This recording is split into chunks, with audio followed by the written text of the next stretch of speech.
Dell kept the Sherman trimmed to the soft side of speed, wheels and tracks accustomed to the hedgerow scars on French soil. They practiced short runs, turning fast, threading the tank through gaps where larger, slower formations hesitated. The early fights were a school of hard knocks. On June 26, a village fight took Poole and his crew into the teeth of German armored pushes that had already chewed through less inventive forces. Panthers sat with their noses outward like armored bulls, their sloped faces shrugged off rounds that a Sherman would waste trying to stop flat. Poole's solution was not to meet the bull head-on. He treated each enemy as quarry obscured by brush. Approach on an arc, find the flank or the undefended rear, fire twice, and move before return fire could settle. It was a brutal calculus. The first time he scored decisively against a Panther, the German turret turned, an 88mm barrel sweeping their position and missing by inches. Willis fired. Close slammed in the next shell. The knockout was not cinematic. Metal shrieked, tracks buckled, the smell of burning insulation filled the crew compartment. The tank burned, its German crew crawling out and surrendering in shocked, white-faced silence. Poole felt a hand on his shoulder from Dell, solid and wordless. The action spent itself into quiet focus. Tactical journals later cataloged the methods in clinical terms. Aggressive flanking enabled by reduced reload times and rapid turret traverse. Use of hull deflection and local terrain to deny Germans long lines of sight. Positioning to exploit the Sherman's relative agility. The men, however, described it with different language. Hunting. Poole became the Texan, P, a man who read the field like an old countryman read a wind. He moved like a hunter who preferred to take the shot when the target was least expecting it. That metaphor threaded through the company's talk because it matched results. In 81 days of continuous action, the logbooks would record, he and his crew were credited with the destruction of some 250-plus enemy vehicles, a number reported out of after-action summaries as 258. It was a staggering total, and it grew not from recklessness, but from an economy of violence. Short, precise strikes, no dalliance in front of the enemy's strongest face. Not every engagement ended in admiration. The cost was steady and anonymous. Captain Robert Nance, an officer whose steady voice could steady whole platoons, died in a later clash that carved through the company's chain of command. Loss lodged in the men like pebbles in shoes. It slowed them a little each day. Poole's response was not grand speech, but calibration. He wanted to reduce the chance of such losses, to take casualties on his own terms as much as possible. That meant experiments at the edge of doctrine, moving without waiting for full combined arms, exploiting gaps left by slowed infantry, trusting the gunner's judgment in the opportune moment, and counting seconds, not orders. Mechanics mattered. The Sherman's turret ring could bind under certain conditions. The loader's shoulder could cramp if the work ran long. The clutch heat could eat minutes needed for reposition. Poole and Close learned to tend the machine as if it were the other half of the crew's body. They kept spare plugs, cleaned the bore whenever a lull permitted, and organized the stowage so that the right shell was always closest at hand. They learned how to slant the hull to give the enemy shell a chance to glance rather than punch through. Small things, an improvised wedge of metal, a cautious throttle down a muddy incline, added up into survivability. Word of the Texans' methods traveled along informal channels. a whispered commendation from a company commander, a note in the margins of a supply run, a rumor shared over the warmth of a chow line. With reputation came attention. The 3rd Armored Division was a broad organism, with supply trains, battalions, and brigade staffers thinking in maps and timetables. Poole remained almost indifferent to formal recognition. He treated the attention like wind on his face, something to note, not to follow. Yet the roster showed changes.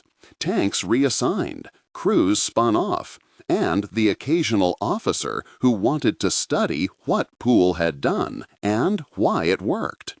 The line between admiration and institutionalization was thin. Poole guarded his approach like a hunter who did not want his prey frightened into secrecy. The texture of the war bled into small human exchanges. In evenings when shells thinned and a slow dusk closed over hedgerows, Poole would sit on the Sherman's fender and breathe cold air that smelled faintly of grease and fried rations. He thought of home in Texas, the heat-baked soil, the lowing cattle, his father's hands teaching him when to hold still and when to strike. Those lessons were not sentimental as much as practical. Never allow your muscle to outrun your head. Keep steady hands and a steady heart. His men shared stories in turns. Dell's quiet humor about a busted transmission. Close's deadpan recount of a loader's misstep that became a lesson for everyone. They joked to keep the weight from denting them. Yet the jokes were thin armor. After an engagement, they sometimes found themselves in the presence of wreckage. Burned crews, collapsed roofs, the stunned faces of villagers whose homes had become geometry for war. Poole treated those moments with a kind of respectful economy. He acknowledged them, assigned aid if possible, then refocused on the next imperceptible variable. War required a mind that could both feel and set feeling aside. It required the capacity to mourn and continue. By mid-July, the pattern of clashes had sharpened. The 3rd Armored pushed eastward in a rhythm of assaults, pauses, and probing runs. Poole's crew gathered experience not only in physical skills, but in anticipatory thinking. They began to detect patterns in German deployment, where tank crews tended to expect support, where infantry pockets were most likely to form, which villages were used as anti-tank nests. Poole started to exploit radio silence occasionally, letting the Sherman's engine drown out the hiss of transmission, because human ears on the other side often listened for patterns that radios provided. He timed his moves to the terrain's natural breaks, the marshy verge, the sunken lane, the orchard avenue, and used them as blind spots to slip around heavier formations. There were improvisations that became routine, using a barn as a temporary hide to ambush passing armor, angling the tank to present the 75mm at an oblique that made penetration more likely at close range, or parking briefly on a small crest to scan for silhouettes.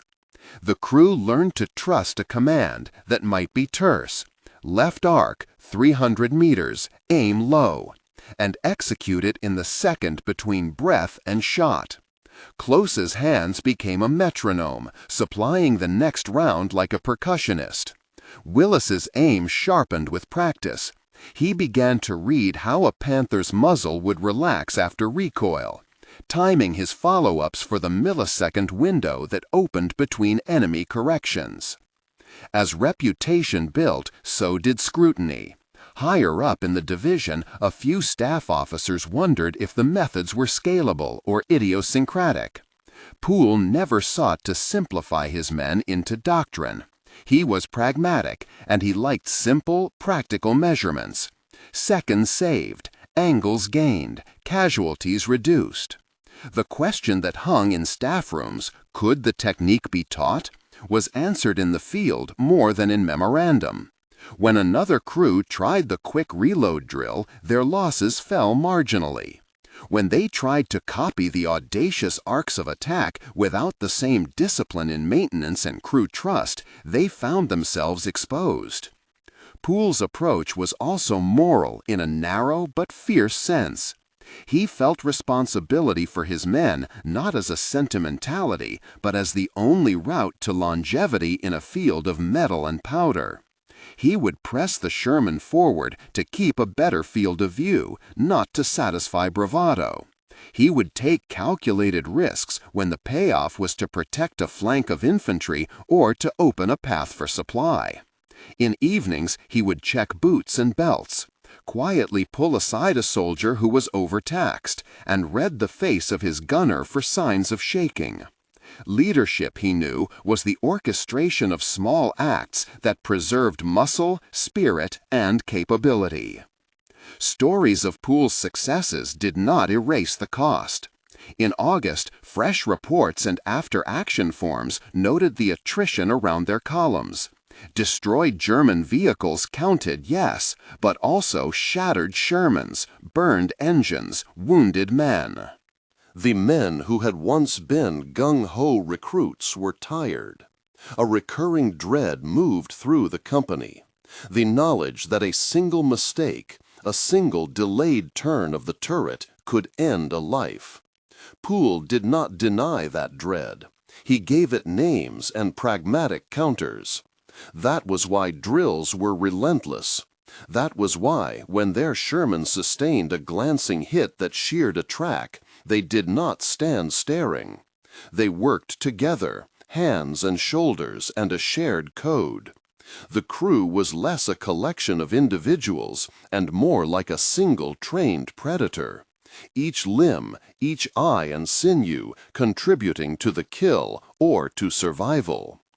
By September, the company had been through dozens of fights. The arithmetic of reputation and chance had become a lived map. Poole's name floated up in the mess hall talk and down the grapevine. Reports credited him, over a stretch of active campaigning, with scores of enemy vehicles neutralized. The ledger lines flashed numbers.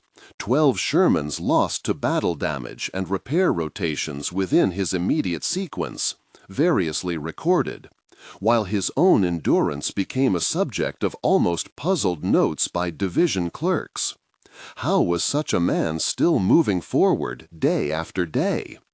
The answer for Poole was not singular heroism. It was relentless attention to the mechanics of fighting and a rigor of crew trust. On the morning of September 19, 1944, the terrain north of the German border tightened.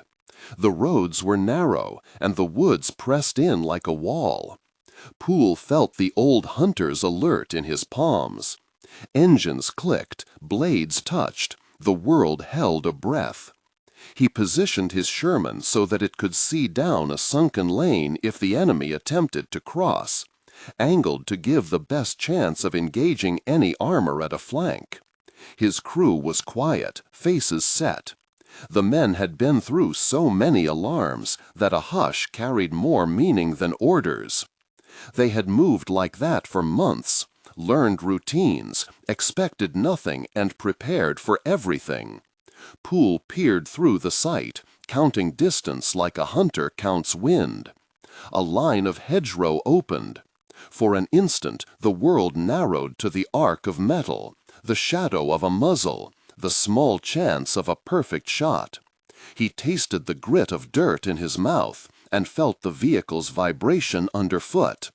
Then, in a way that would later be described in dispatches as the moment that ended his combat run, the ambush closed and everything rushed past the planning. Pain was sudden and absolute. He was on the deck before his mind could decide whether it was real. The turret's cupola smelled of cordite and something acrid. Men shouted, but the sound braided with the wind. A hand, somewhere, grabbed at his sleeve. Time compressed to the single fact of evacuation. The official lines would later say that he was wounded and evacuated on that date, September 19, 1944. They would list the military forms, the hospital transfers, the recovery, and the end of a combat career. The crew he left behind, Willis, Close, Richards, Dell, continued to fight in the company as the war ground on. The ledger continued to grow the way ledgers do. Numbers, coordinates, equipment status. But the men who had been with Poole kept a piece of his method with them, not printed in manuals, but practiced in the quick turn of a turret, in the measured cadence of a loader, in the way a gunner calmed his breath before firing. In the immediate hush after the hit, when medics moved and the world smelled of antiseptic and diesel, the hunting motif did not vanish. It simply shifted form. The rattlesnake had struck and been struck. Its coil kept moving in the memory of those who had watched. Poole, who had once stalked enemies across fields and through hedgerows, would now have to stalk a long recovery. Surgeries, convalescence, the unfamiliar discipline of hospitals replacing the thin, dangerous freedom of the field. He would survive, but the front would no longer be his pavement. When the men next gathered around a battered table with a tin of coffee between them, the talk did not sound like victory boasting. It sounded like accounting, of losses, of saved men, of the small efficiencies that had reduced the ledger of blood. They traced the lines of their actions in the air with fingers, repeating a rhythm that had kept them alive. See, decide, move. They remembered Flowers and Nance and the others who would not return. They remembered the burned tanks they had left behind, the quiet surrender of German crews, the eyes of villagers who wanted only to hide their children from the noise. The campaigns of the 3rd Armored Division continued. Official communiques and personal letters would later stitch together the arc of those months. A period of intensive action in which Poole and his crew, and later other crews inspired by their methods, contributed to a steady pressure on German lines. Reports credited Poole with an astonishing tally: 258 enemy vehicles knocked out over a difficult span of operations. Historians would parse how much of that could be directly attributed to one man, to his crew, to the chaos of the broader battlefield. For the men who served with him, it was simpler. He taught them how to be quick, how to trust, how to recognize the window between an enemy's breath and response. The lessons were not purely technical. There was a moral substrate. That decisive action carried consequences and responsibilities. Poole's method favored speed and commitment because those choices meant fewer opportunities for long, grinding slaughter. He trusted his crew to execute, and in return, he accepted the obligation to minimize their exposure. That ethic, quiet, practical, was perhaps the most durable part of his legacy. In the years after the war, officers and educators would examine the records and distill doctrine. They would point to numbers, to instances of flanking and maneuver, to the way a well-drilled crew could extract seconds where others saw only risk. But those lessons remained anchored to human stories.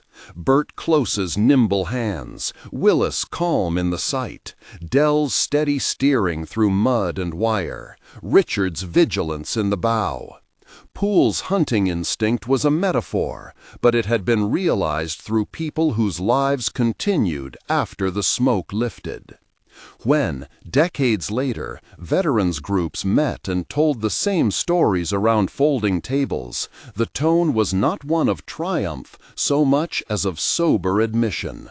They told of things they had done and things they had seen, precise as surgeons or slow as men tasting old grief. The rattlesnake image kept returning, not as a boast, but as an explanatory talisman. Be patient, be precise, and know when the strike will both save and take.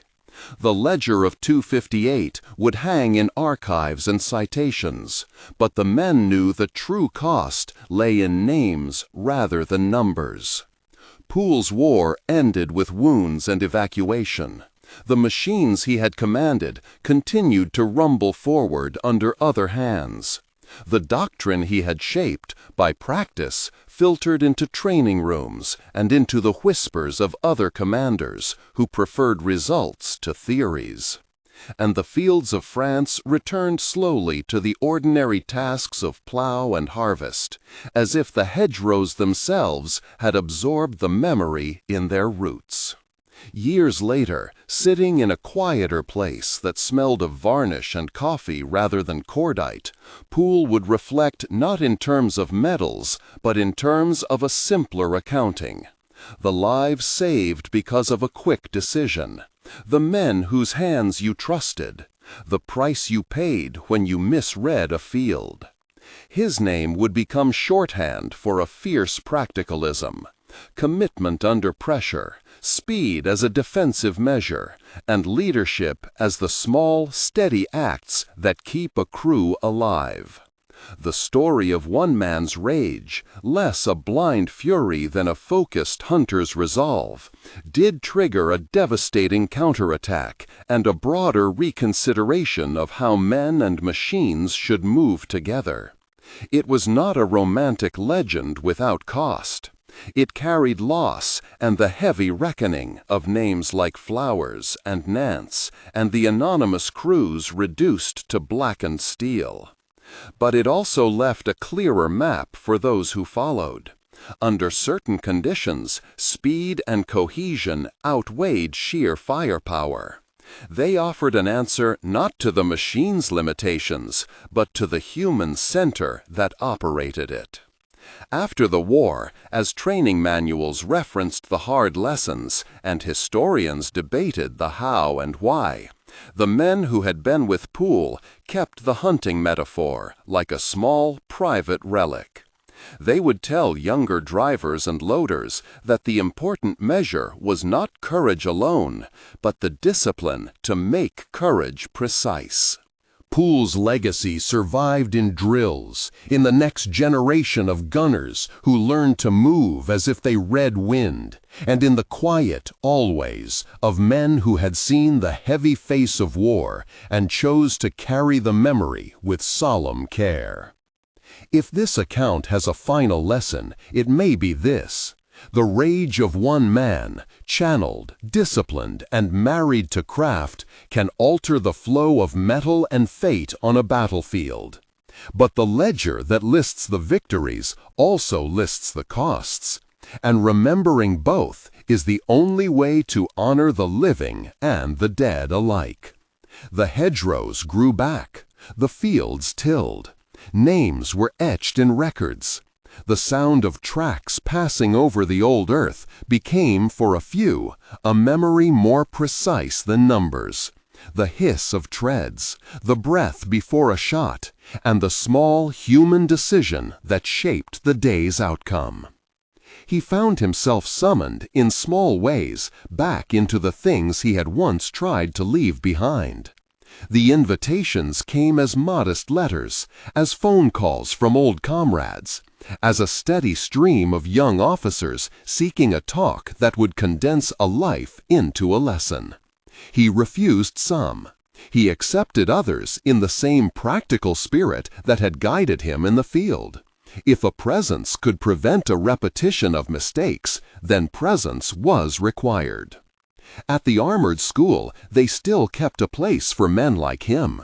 A hall with maps tacked to corkboard, a table scarred by years of elbows, a tired projector that made every grain of dust look important. The cadets were lean and eager, their hair still the color of training caps, their faces clean from nights without sleep. Poole listened before he spoke. That, more than any tactic, was how he taught. When he drew the hedgerow on the board, he did not dramatize.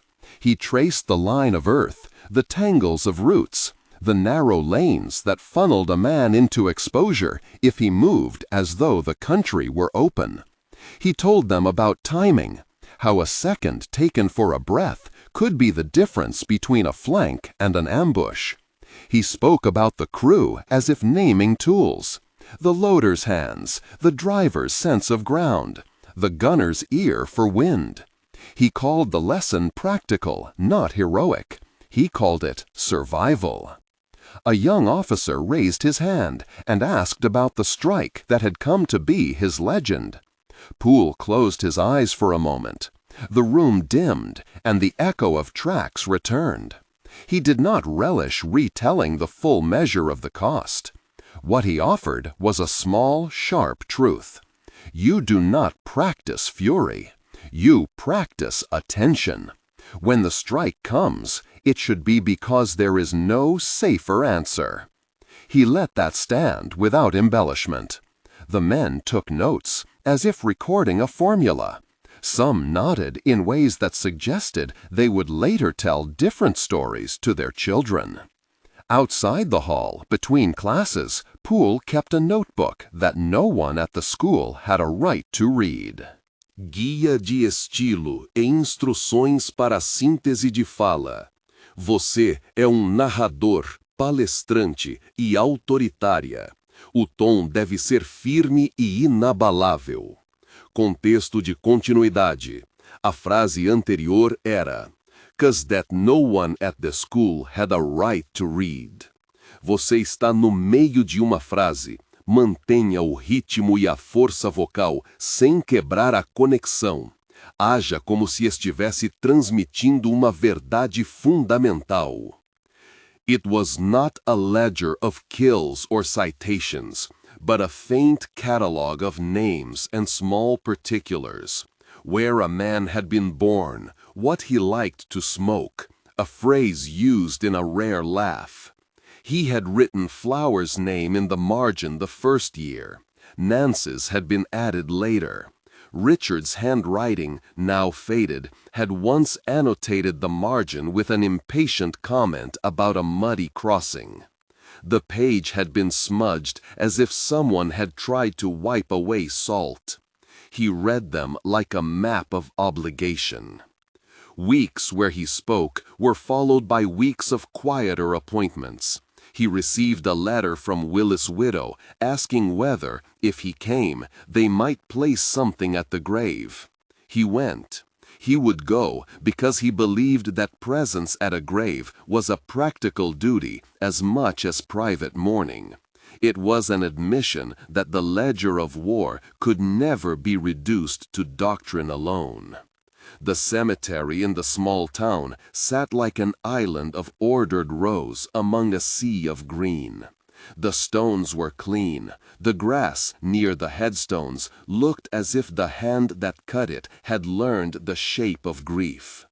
Poole walked between names he had known. He stood at a simple marker and his throat tightened, not because of ceremony, but because of light. How the sun drew the stones into relief and seemed to ask for a precise memory in return. A woman he had not known, Willis' sister, they told him, offered him a photograph. It was of a field day, men off duty, dust on trousers, a cigarette at the corner of someone's mouth, the tilt of a smile that did not yet know how ruin could arrive. Poole held the paper and felt the paper's grain beneath his thumb. He looked up at the sky, thinking of the hedgerow's edge, and how, in those Wednesdays of war, a man would sometimes laugh before the world taught him otherwise. After the graves, he visited a farmer who had inherited ground once crossed by tanks.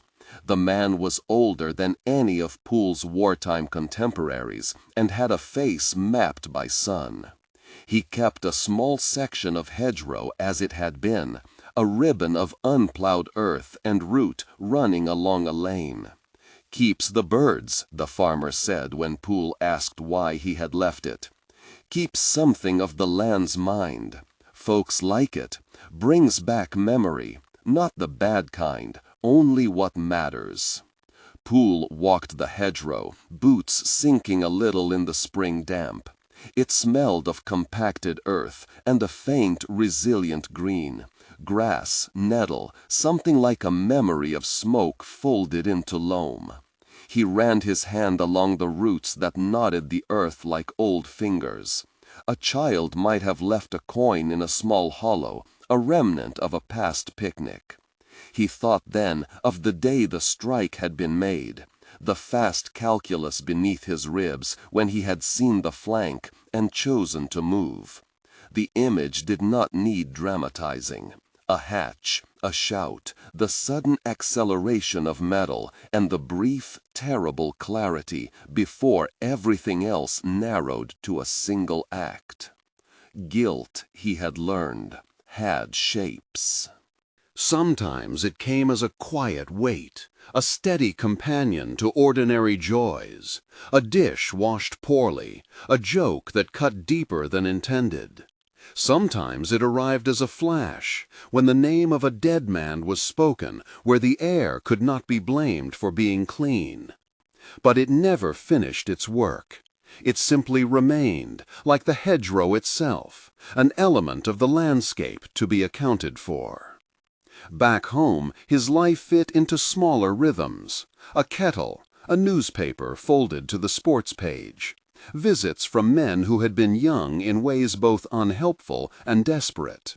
He found, to his surprise, certain satisfactions that war had not prepared him for: fixing a chair for his neighbor, repairing a child's pram axle, the meticulous satisfaction of oil on metal done well.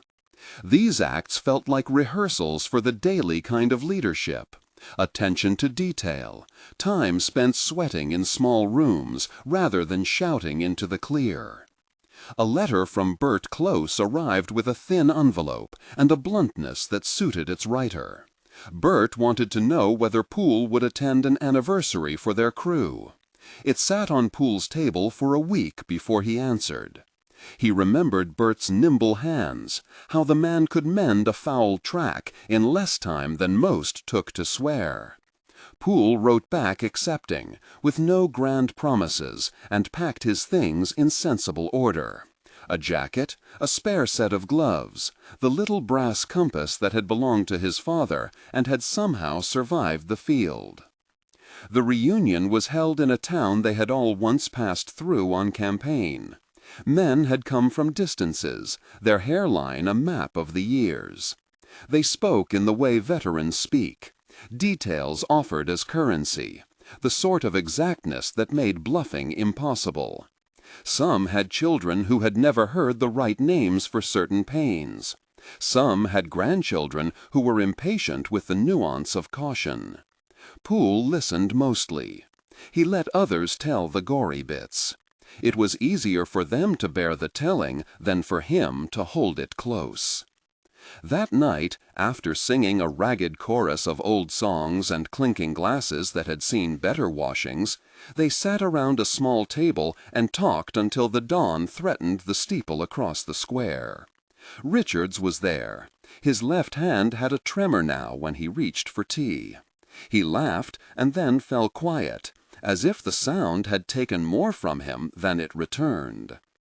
"When you move like a predator," Richards said at last, "it asks for payment after. Not always money, not always a thing you can spend. Sometimes it's a man's smile. Sometimes it's his late nights." Poole heard the admission and nodded. There was no defense that would make the ledger different. He had, in the ledger of his life, entries that could never be reversed. He had also, he reminded himself, choices that saved men in certain days. The two truths did not cancel. They sat beside one another, like stones in a stream. Months later, he received an unexpected summons from a younger commander, a man whose hair was just beginning to silver at the temples, asking if Poole would advise on a training exercise replicating the old hedgerow fights.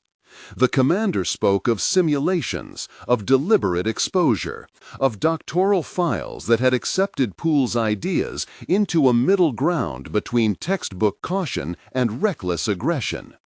Poole said he would look, and then, in his modest way, he drew up a plan that did not glamorize speed, but insisted on rehearsal, on cross-training, on a phrase he used often now, measure your fury.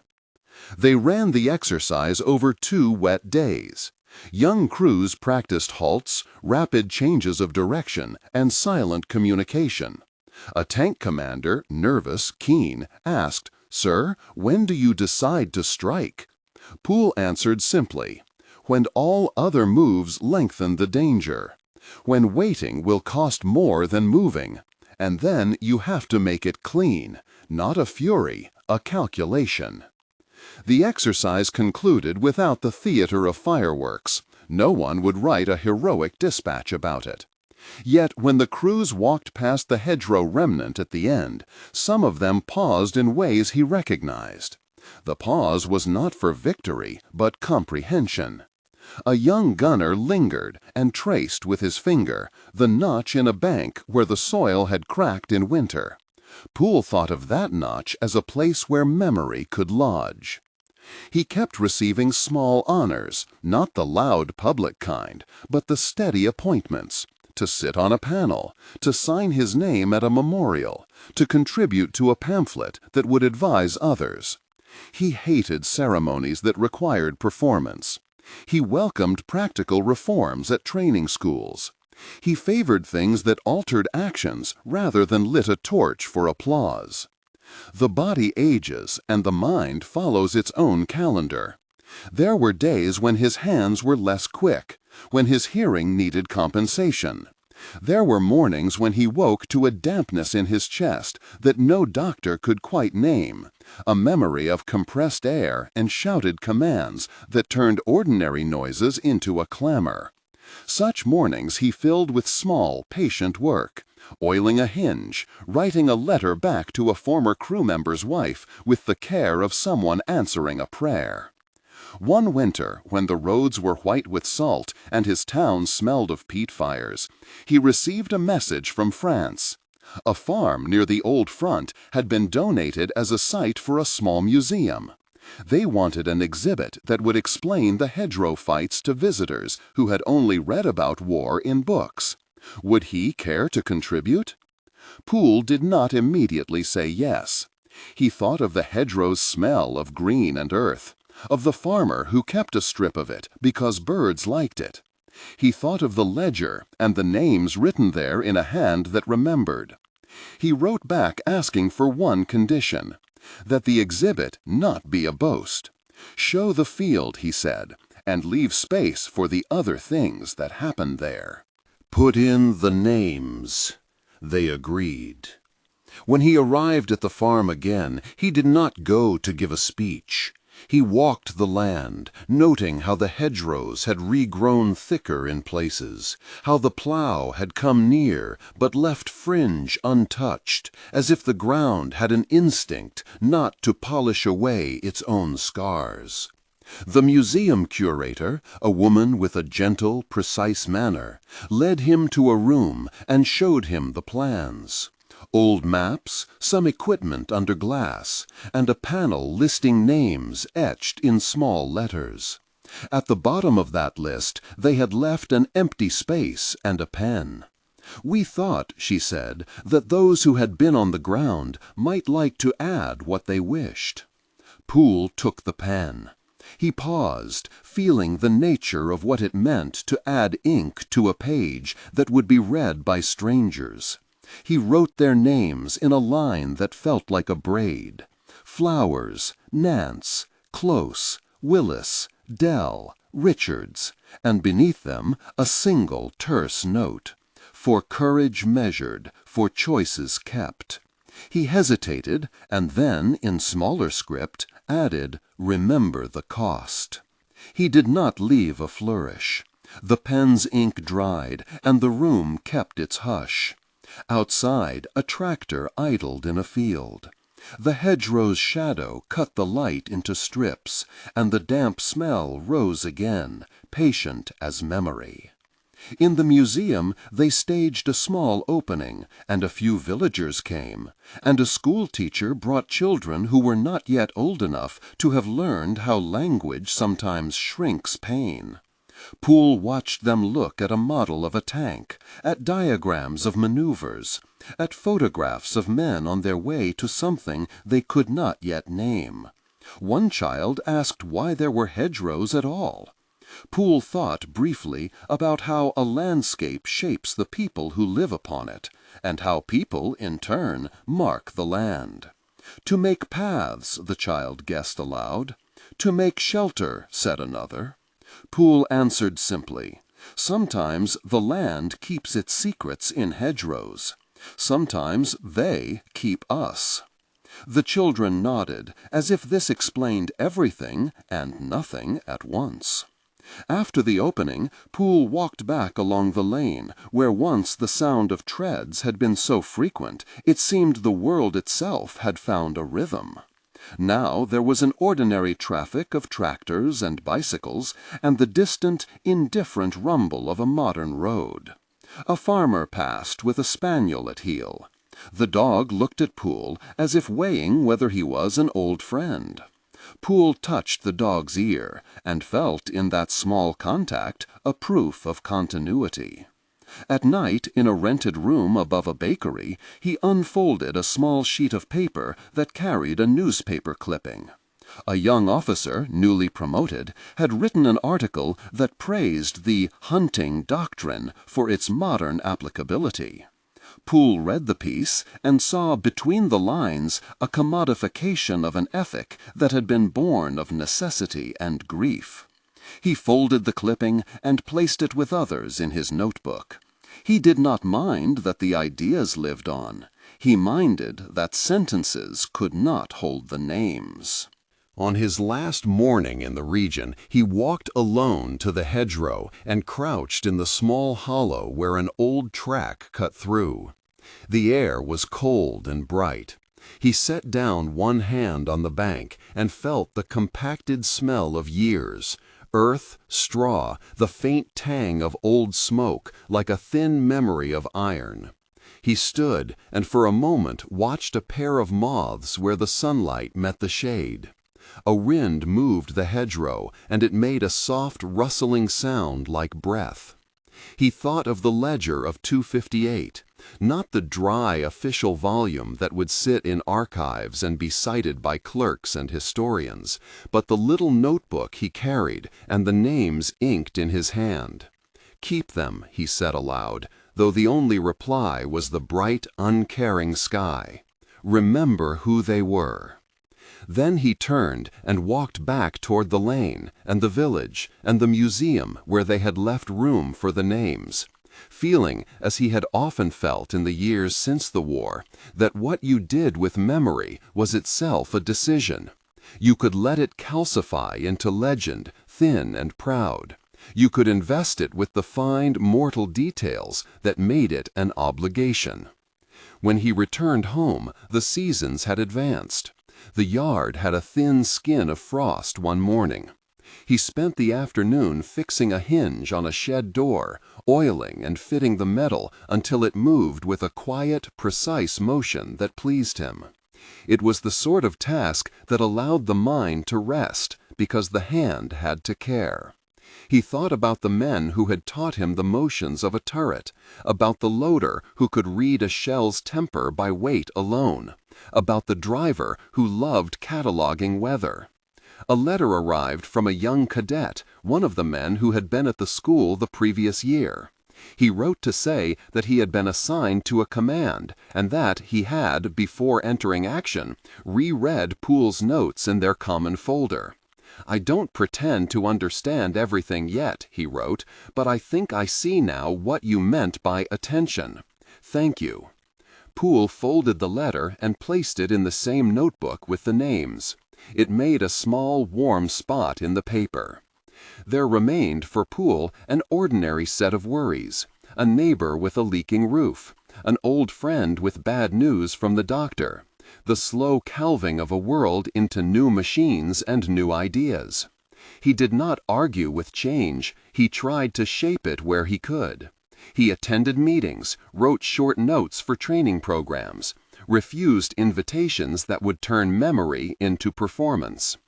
One evening, a telegram, brief and stilted, arrived from a distant regiment.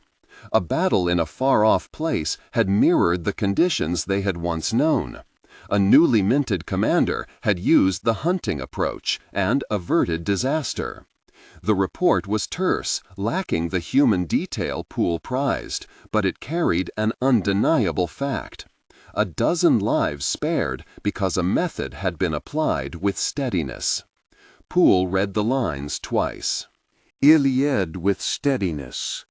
Poole read the lines twice.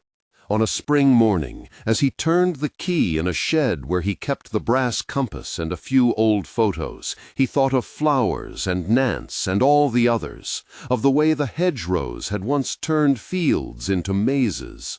He stepped outside, closed the door, and for a moment stood with his hand on the latch as if holding the past and the present together. The sun was bright, and the hedgerow that bordered his neighbor's garden cast a thin, living shadow on the path. He walked on, deliberate in pace, hearing the faint hiss of tracks in memory, as if the world itself remembered the sound. He moved toward a small gathering at the hall, where men would discuss training and tactics, and then perhaps go to the pub and tell stories. He would listen more than he would speak. He would keep in his palm the small compass that would not point to victory or to glory, but to the habitual direction he had chosen, toward attention, toward the careful preservation of names, toward the stubborn practice of measured courage. He stepped into the hall, and the conversation swelled. A young man began to relate an anecdote that required swift judgment. Poole's eyes narrowed, not in impatience, but in recognition.